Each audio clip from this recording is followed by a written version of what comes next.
Hello students, मैं सुबोध गजबे आप सभी का स्वागत करता हूं हमारे डिजिटल लर्निंग प्लेटफॉर्म ओन पाठशाला पे। आज से अपन 11th स्टैंडर्ड का फिजिक्स ये सब्जेक्ट स्टार्ट करने वाले हैं। तो देखते हैं कि 11th स्टैंडर्ड के फिजिक्स में क्या क्या कंटेंट अपने को पढ़ना है। ठीक है, तो इसमें सबसे पहले अपने को देखना है यूनिट्स एंड मेजरमेंट। यूनिट्स क्या होते हैं, मेजरमेंट्स क्या होते हैं, ये अपने को इस सेक्शन में पढ़ना है। उसके बाद अपन देखेंगे mathematical methods, motion in plane, laws of motion, gravitation, mechanical properties of solid, thermal properties of matter. उसके बाद अपन देखेंगे sound, optics, electrostatics, electric current through conductor, magnetism, electromagnetics wave and communication system, and last one is semiconductor. तो ऐसे total अपने को 14 units जो है वो इस इंडेक्स में अपने को कवर करने वाले हैं, जो कि अपन lecture by lecture, day by day सब कवर करेंगे। तो आज सबसे पहले अपन स्टार्ट करते हैं पहला यूनिट, जिसका नाम है यूनिट्स एंड मेजरमेंट। जिसका नाम क्या है? Units and measurement. ठीक है, तो सबसे पहले मुझे बताइएगा कि फिजिक्स क्या होता है। सबसे पहले मुझे बताइए कि फिजिक्स क्या होता है। What is mean by physics? देखते हैं। Physics is the branch of science. Physics is the branch of science which deal with study of measurement and physical theories. Which deals with study of measurement and physical theories. क्या होता है physics? Physics एक होता है कि जो measurement की study और ये जो फिजिकल थियरीज होते हैं उनकी स्टडी को बोला जाता है फिजिक्स। ठीक है, तो अभी अपन अपने टॉपिक की तरफ बढ़ते हैं, देखते हैं यूनिट्स एंड मेजरमेंट क्या होता है। आज मैं एक सुबह उठ के गया, एक शॉप में गया। मेरे मम्मी ने बोला कि मेरे को जा शॉप से शुगर लेके आ। शुगर बोले तो साकर लेके आ। तो मैं गया शुगर लाने।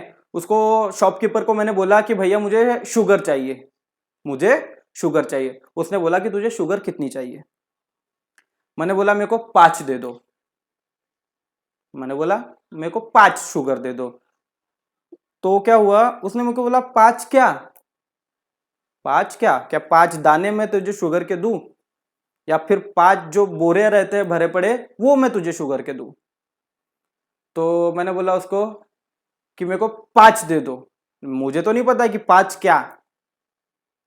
समझ रहे हो मेरी बात को कि 5 क्या? 5 ग्राम, 5 ये, 5 वो।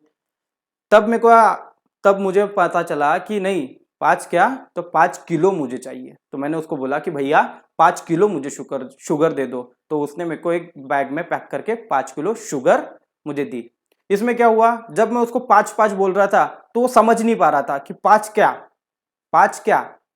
5 में तो बहुत सारी चीजें आती है। वो 5 शुगर दे सकता था, 5 मुट्ठी मेरे को शुगर दे सकता था, लेकिन जब मैंने एक स्पेसिफिक नाम लिया किलो, किलोग्राम, तब जाके उसने मुझे एक क्वांटिटी में एक बैग में पैक करके 5 किलो शुगर दी। तो उसी क्वांटिटी को बोला जाता है यूनिट्स। उसी को क्या बोला जाता है? यूनिट्स। एक्चुअल में यूनिट्स क्या होते हैं? Units is a arbitrary standards. Units is a arbitrary standards to use in measurement. क्या होते हैं units? Units it is a arbitrary standard use to measurements. ठीक है, सपोज अभी एक एग्जांपल लेते हैं कि ये एक रॉड है। एक क्या है? एक मेटल रॉड है। तो इस मेटल रॉड की जो लेंथ है, इस मेटल रॉड की लेंथ कितनी है ये मुझे जानना है। उसके लिए मेरे को क्या करना पड़ेगा, या फिर मैं इसकी लेंथ जो है वो किस में जान सकता हूं? क्या इसकी लेंथ मैं किलोमीटर में जान सकता हूं? ऑब्वियसली जान सकता हूं कि इस रॉड की लेंथ में जो है वो मीटर में, सेंटीमीटर में, फीट में या फिर किलोमीटर में, ये इन चीजों में इसकी लेंथ में जान सकता हूं। तो ये क्या हो गया? मीटर, सेंटीमीटर, फीट, किलोमीटर, ये चीजें क्या हो गई? ये चीजें हो गई यूनिट। यूनिट हो गई लेंथ की। काय की यूनिट हो गई?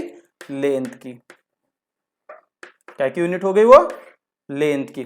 वैसे ही सपोज मुझे एक किसी पर्सन का वेट जो है वो काउंट करना है। मैंने उसको वेव मशीन पे खड़ा किया।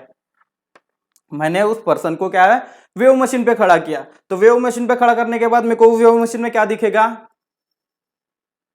एग्जैक्टली मुझे उस वेव मशीन में देखेगा कि उस इंसान का वेट या फिर उस पर्सन का वेट कितने किलोग्राम में है, कितने किलोग्राम में है। तो ये किलोग्राम क्या हो गया?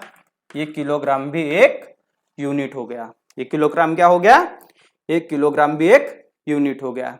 जैसे ये मीटर, फीट, ये जैसे यूनिट्स है, उसी तरीके से यूनिट्स के कुछ सिस्टम होते हैं। यूनिट्स के क्या होते हैं? सिस्टम होते हैं। यूनिट्स के सिस्टम होते हैं। तो जैसे कि देखिए, सीजीएस यूनिट हो गया, एमकेएस यूनिट हो गया, एफपीएस यूनिट हो गया।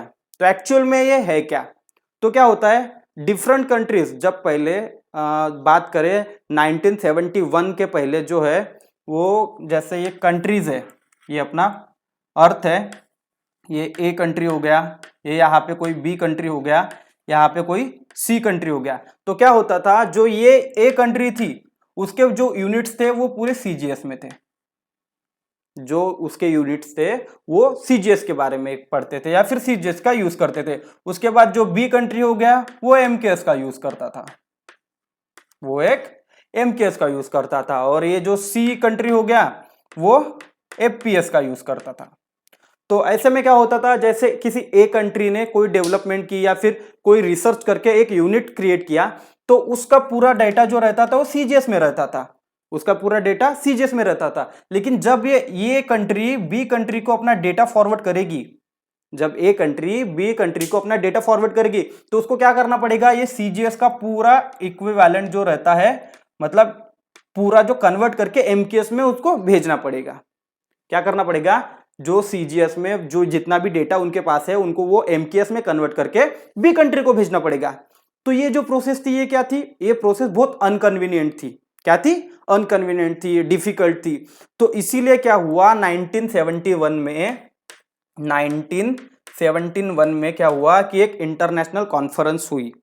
उस इंटरनेशनल कॉन्फ्रेंस में ये डिसाइड हुआ कि ऑल कंट्रीज ने ये एक्सेप्ट किया कि एक सिंगल सिस्टम को वो अप्रूव करते हैं। क्या करते हैं? एक सिंगल सिस्टम को वो अप्रूव करते हैं। तो उसी सिस्टम को बोला जाता है एसआई सिस्टम। उसी सिस्टम को क्या बोला जाता है? एसआई सिस्टम, जिसका मतलब होता है इसका मतलब होता है सिस्टम इंटरनेशनल। एसआई यूनिट का क्या होता है मतलब? System international. ठीक है, क्लियर है इतनी चीजें? आगे देखते हैं। फिर एसआई सिस्टम में तो अपन देख ले, लेकिन एसआई सिस्टम में अपने को क्या देखना है? एसआई सिस्टम ने अपने को देखना है कि ये चीजें फंडामेंटल क्वांटिटीज क्या होती है, डिराइव्ड क्वांटिटीज क्या होती है, उसके बाद फिर सप्लीमेंट्री यूनिट्स क्या है, ये सब चीजें अपने को एसआई यूनिट के अंदर देखनी पड़ती है। तो फंडामेंटल क्वांटिटीज क्या होती है बताइए मुझे, डेरिवेटिव क्वांटिटीज क्या होती है ये भी बताइएगा। तो चलिए देखते हैं फंडामेंटल क्वांटिटीज क्या होती है।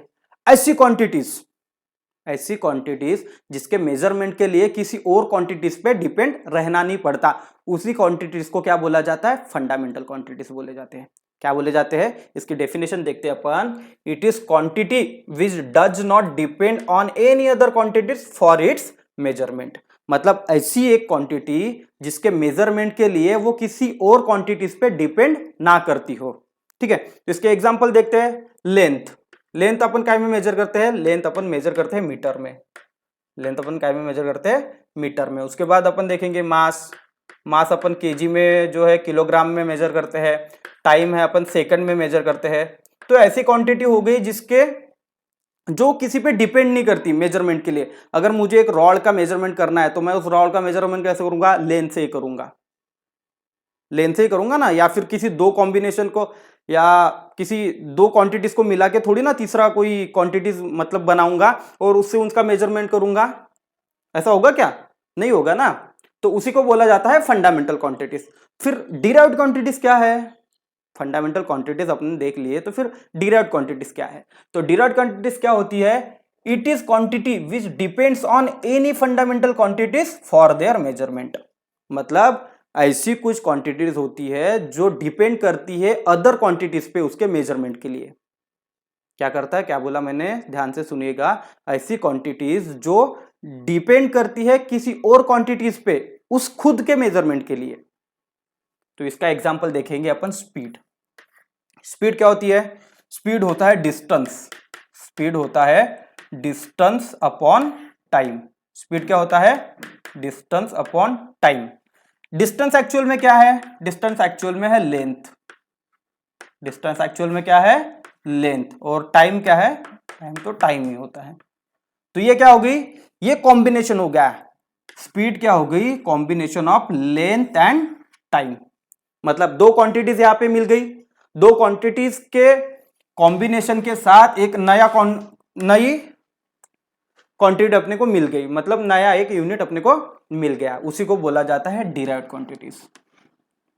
उसी को क्या बोला जाता है, डिराइव्ड क्वांटिटीज। सेम मान लेते हैं वेलोसिटी का, अगर मेरे को लेना है वेलोसिटी का, तो वेलोसिटी का क्या करूंगा मैं, वेलोसिटी क्या होती है, डिस्प्लेसमेंट, वेलोसिटी भी क्या होती है, डिस्प्लेसमेंट अपॉन टाइम।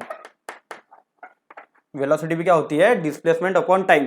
तो ये दो क्वांटिटीज को मिला के एक नई क्वांटिटी तैयार हो गई वेलोसिटी, तो इसीलिए इस चीज को बोला जाता है डिराइव्ड क्वांटिटीज। इसीलिए इस चीज को क्या बोला जाता है, डिराइव्ड क्वांटिटीज। क्लियर है इतनी चीजें? अगर ये सब चीजें क्लियर होंगी तो आप हमें फॉलो कर सकते हैं हमारे फेसबुक चैनल, यूट्यूब चैनल और इंस्टाग्राम पेज पे, जहां पे जाइए, लाइक कीजिए, सब्सक्राइब कीजिए और शेयर करना मत भूलिए। ठीक है, आगे देखते हैं फंडामेंटल क्वांटिटीज। यूनिवर्स में कुछ स्पेसिफिक जो बेसिक फंडामेंटल क्वांटिटीज है वो फिक्स्ड है, जिनमें आते हैं ये 7 क्वांटिटीज। ये 7 क्वांटिटीज जो है वो पूरे यूनिवर्स में अभी फिक्स की गई है, जिसके एसआई यूनिट भी अपने को यहां पे देखने हैं। तो सबसे पहले अपन देखेंगे लेंथ। क्या देखेंगे, लेंथ। लेंथ का एसआई यूनिट क्या है, मीटर। लेंथ का एसआई यूनिट क्या है, मीटर। और सिंबॉलिक फॉर्म में अपन उसको रिप्रेजेंट कैसे करते हैं, एम, कैपिटल एम में उसको रिप्रेजेंट करते हैं। उसके बाद अपन देखेंगे सेकंड मास।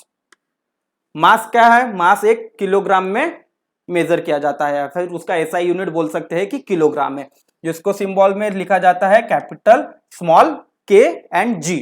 ठीक है, उसके बाद देखेंगे टाइम। टाइम, टाइम का ऐसा यूनिट क्या है, टाइम का ऐसा यूनिट है सेकंड। सेकंड जो कि स्मॉल एस से रिप्रेजेंट किया जाता है। उसके बाद टेम्परेचर।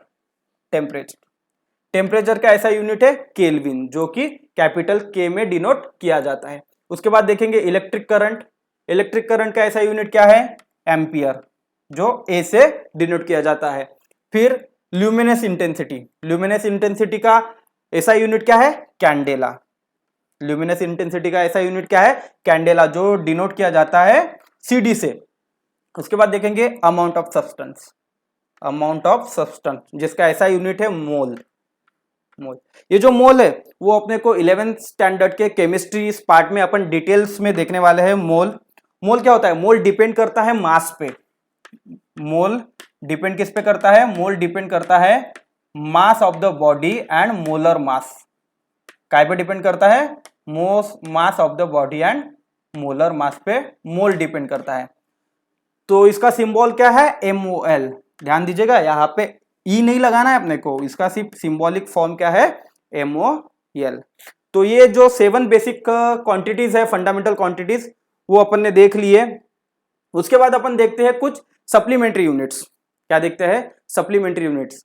कुछ फंडामेंटल क्वांटिटीज और डिराइव्ड क्वांटिटीज को छोड़ के भी कुछ क्वांटिटीज ऐसी है जो अपने को पढ़ने हैं, जो अपने लिए इंपॉर्टेंट होती है, उसी क्वांटिटीज को बोला जाता है सप्लीमेंट्री यूनिट्स। ठीक है, तो इसमें बेसिकली 2 पार्ट होते हैं, जो एक होता है प्लेन एंगल और एक होता है सॉलिड एंगल। क्या होते हैं, सप्लीमेंट्री यूनिट्स के 2 पार्ट में डिवाइड किया जाता है, या फिर 2 पार्ट उसके होते हैं, जिसका फर्स्ट पार्ट है प्लेन एंगल और सेकंड पार्ट है सॉलिड एंगल। तो अपन सबसे पहले प्लेन एंगल के बारे में देखेंगे। प्लेन एंगल क्या है, plane angle it is the ratio of length of arc of a circle to the radius of the circle. क्या बोला मैंने, प्लेन एंगल क्या है, plane angle it is the ratio of length of the arc of the circle and radius of the circle. Suppose मान लो कि ये मेरे पास एक सर्कल है, मेरे पास एक क्या है, सर्कल है, ये इसका सेंटर पॉइंट है, सर्कल का सेंटर पॉइंट है। तो सपोज मैंने देखा कि ये क्या है, एक रेडियस है। तो एक सर्कल में तो इनफाइनाइट रेडियस होती है ना, फिर वो कितने भी रहे, यहां से यहां से यहां से यहां से, तो एक रेडियस में इनफाइनाइट रेडियस, एक सर्कल में इनफाइनाइट रेडियस देख सकते हैं। तो जैसे कि मैंने एक ए रेडियस कंसिडर किया R, ठीक है, ये पॉइंट मेरा ये है। मैंने एक पॉइंट और कंसिडर किया यहाँ पे B। कौन सा पॉइंट कंसिडर किया, B, और यहां से भी एक मैंने रेडियस दे दी। यहाँ से भी मैंने एक रेडियस दे दी। तो ये आर और ये आर क्या है, ये आर और ये आर सेम है क्योंकि वो रेडियस है, तो रेडियस एक सर्कल में इक्वली होती है। तो ये जो लेंथ है, लेंथ ऑफ आर्क क्या है, लेंथ ऑफ आर्क, जिसको अपन डिनोट करते हैं ds से, जिसको अपन डिनोट करेंगे ds से, ठीक है, जिसको अपन डिनोट करेंगे ds से। तो क्या है, ये हो गया अपना प्लेन एंगल। इस एंगल को अपन क्या बोलेंगे, प्लेन एंगल। इस एंगल को अपन क्या बोलेंगे, प्लेन एंगल। और डिनोट कैसे होता है, डी थीटा से डिनोट होता है। इसमें क्या किया अपन ने कि अपन ने एक सर्कल कंसिडर किए, एक सर्कल कंसिडर किए, उसमें एक पॉइंट कंसिडर किया, पॉइंट ए और एक पॉइंट बी। तो ये जो यहां से यहां तक की ये जो लेंथ है, ये क्या हो गई, length of arc, length of arc, और ये हो गई रेडियस। तो प्लेन एंगल क्या बोलता है, प्लेन एंगल बोलता है it is a ratio, plane angle क्या बोलता है, it is a ratio of length of an arc, it is a ratio of length of an arc of a circle to the radius of the circle. क्या बोलता है, it is a length of an arc to the radius of the circle. तो देख सकते हैं आप कि ये हो गया ds अपॉन आर, ds मतलब लेंथ ऑफ आर्क, और ये r जो हो गया उसका होता है रेडियस। और इसका जो यूनिट होता है, उसका यूनिट क्या होता है, रेडियन। इसका यूनिट क्या होता है, रेडियन। प्लेन ऑफ एंगल का यूनिट क्या होता है, रेडियन, जिसको अपन लिखते हैं रैड, जिसको अपन लिखते हैं रैड। क्लियर है ये चीजें। उसके बाद अपन देखेंगे कि सॉलिड एंगल क्या होता है, सॉलिड एंगल क्या होता है, सॉलिड एंगल क्या होता है। तो देखते हैं सॉलिड एंगल का डेफिनेशन क्या होगा फिर इसके according. It is a ratio of, solid angle का डेफिनेशन क्या होगा, it is a ratio of area of given sphere to the square of radius of sphere. Solid angle का डेफिनेशन क्या होगा, सॉलिड एंगल का डेफिनेशन होगा it is a ratio of area of given sphere to the square of radius of sphere. ठीक है, जो solid angle होता है वो 3 डायमेंशनल होता है। सॉलिड एंगल क्या होता है, 3 डायमेंशनल होता है। जैसे कि देखते हैं वाटरमेलन आपने देखे हैं, वाटरमेलन को कैसे, जो वाटरमेलन बेचने वाला होता है वो उसको बीच में से ऐसे कट करता है, क्यूबिकल फॉर्म ऐसे निकालता है, तो वो क्या हो गया, वो हो गया उसका एरिया ऑफ स्फीयर, वो हो गया उसका सॉलिड एंगल। मैं आपको ड्रॉ करके दिखाता हूं अभी। सपोज ये मान लो कि ये 3D डायमेंशन में जो रहता है वो सॉलिड एंगल रहता है, 3D डायमेंशन में क्या रहता है, सॉलिड एंगल रहता है। ठीक है,